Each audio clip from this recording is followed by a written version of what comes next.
নমস্কার। আজকে যে আমি আলোচনাটি করব আপনাদের কাছে, আলোচনাটি হলো আমরা যে পৃথিবীর বুকে জন্মগ্রহণ করেছি, ৩টি ঋণ নিয়ে আমাদেরকে এই পৃথিবীর বুকে আসতে হয়েছে। প্রথম ঋণটি হলো কি? পিতৃ মাতৃ ঋণ। দ্বিতীয় ঋণ হলো দেব ঋণ। তৃতীয় ঋণ হলো ঋষি ঋণ। এবার পিতৃ মাতৃ ঋণটি কী? না, পিতামাতার প্রতি ভক্তি শ্রদ্ধা আমাদের করতে হবে।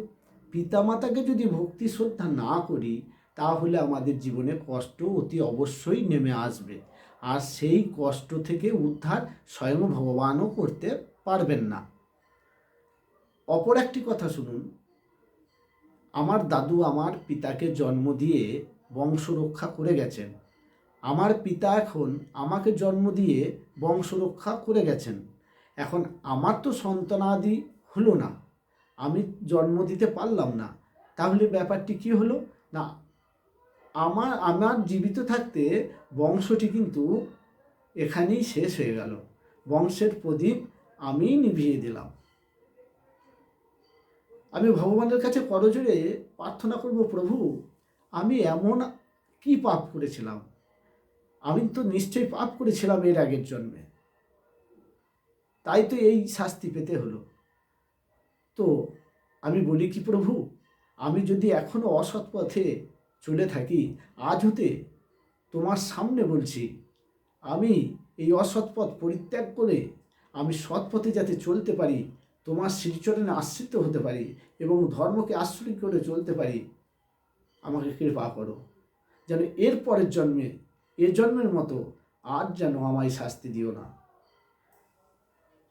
আমাকে তো প্রভু পিতৃঋণের ভাগী হতে হলো। সন্তান উৎপাদন যদি না করতে পারলেন, তাহলে কি হলো? না, পিতৃঋণের ভাগী হয়।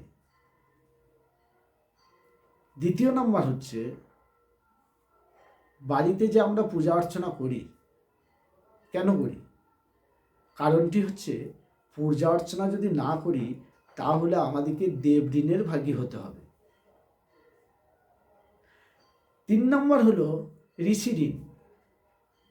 গুরু দীক্ষা নিয়ে আমাদেরকে গুরু নাম জপ করতে হবে, হরে কৃষ্ণ নাম জপ করতে হবে, জপ তপের মধ্যে থাকতে হবে। আমরা হাতে কাজ করলে কী হবে? মনের মধ্যে হরে কৃষ্ণ নাম জপ করতে হবে। আমরা সারাদিন কর্ম করছি, কিন্তু 3 বেলা ভগবানের কাছে 10 মিনিট করে বসতে হবে। যদি না বসতে পারি, তাহলেও একটা টাইম তো বসতে পারবো। আরে রাতের বেলাও তো 10 মিনিট আমি গোবিন্দের চরণে আশ্রয় নিতে পারবো। একটু জপ তপ করার দরকার আছে। জপ তপ করলে কি হয়? না, আমরা ঋষি ঋণ থেকে মুক্তি পাব। তাহলে এই 3টি জিনিস যদি আমরা না করি, তাহলে ঋণ নিয়ে এসছি, আর ঋণ নিয়ে আবার আমাদেরকে ফিরে যেতে হবে। তাহলে আমাদের লাভটা কি হবে? লাভের লাভ কিছু নেই, আমরা পাপে ভরে যাব। তাই বলি কি, ধর্মের পথে এগিয়ে চলুন। ধর্ম বিনা কিছু নেই। জপ তপ করুন। আপনি পালন করতে পারছেন না, হরে কৃষ্ণ নাম করতে তো পারেন। হরে কৃষ্ণ নাম করুন।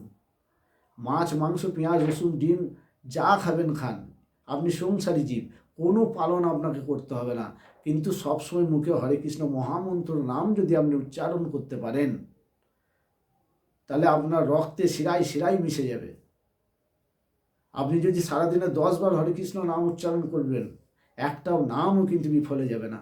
ওই নামই কিন্তু আপনাকে সাক্ষী দেবে। কি বলবে জানেন? প্রভু ও সংসারী জীব, তো ও পারে নাই কর্মের জন্য, কিন্তু নামকে আশ্রয় করে বেঁচেছিল, তাতেই আপনার মুক্তি লাভ ঘটবে। সংসারটা হচ্ছে কর্মযোগী, আর গৃহত্যাগী সন্ন্যাসীরা হচ্ছেন ধ্যানযোগী। ওদের মতো আপনি আমি পারবো না। তাই তো গৌর হরি আমাদের দাঁড়ে দাঁড়ে কলিযুগে হরের নাম হরের নাম হরের নাম ঐব কেবলম কলৌ নাস্তে নাস্তে গতিরন্যথা।